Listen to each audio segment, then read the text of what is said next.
Our democracy runs like a machine, but look closely at the mechanism behind the Capitol dome, and you'll find gears that were never meant to serve the public.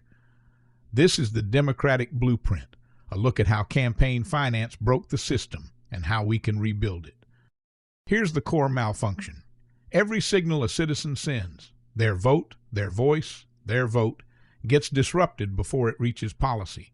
Wealthy donors and dependence on big checks create static in the line, so elected officials end up more responsive to funders than to constituents.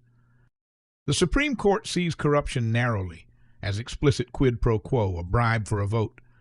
But the real corruption is systemic, legal, constant, and baked into how campaigns are funded. It rarely looks like a crime. It just quietly shapes every vote. Before a candidate can even compete, they hit a wall. Fundraising. In many races, you simply cannot get on the ballot seriously without crossing a financial threshold most Americans could never reach on their own. So picture two systems side by side. The current one spins on big checks from a small number of wealthy donors. The alternative, a public financing engine, spins on small donations from everyday constituents, amplified by public matching funds. Candidate campaigns and super PACs are legally separate but practically intertwined, sharing vendors, staff, and strategy. A small number of mega donors working through these super PACs now shape the outcomes of federal elections. So what's the fix? We need a blueprint for repair.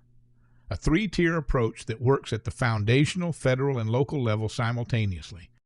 Tier 1 is the foundational fix, overturning the Supreme Court decisions that equated money with speech and corruption with only bribery. The flawed premise let unlimited money flood in. The fix restores Congress's power to set real limits. The result is a system where influence can't simply be purchased. Tier 2 is upgrading the FEC and closing the loopholes. Right now, the enforcement mechanism leaks at every joint. Strengthening disclosure, closing dark money channels, and empowering real enforcement tightens the clamps on a system built to be gamed. Tier 2 also gives us two public financing engines worth comparing. Small donor matching, which multiplies grassroots contributions with public funds, and democracy vouchers, which hand every citizen a public credit to donate directly to candidates they believe in. Small donor matching creates a multiplier effect. When a small donation gets matched 6-to-1 by public funds, a candidate built on grassroots support can outraise a candidate leaning on a handful of large checks. Democracy vouchers take this further, turning every citizen into a donor. Seattle's program handed vouchers directly to residents, and turnout among first-time donors surged, proof that enfranchisement, not just regulation, changes who runs and who wins.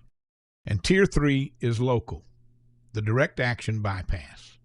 In 24 states, citizens can go around gridlocked legislatures entirely, using ballot initiatives to enact public financing, redistricting reform, and ranked choice voting directly. Put these tiers together and you get an upgraded democratic machine.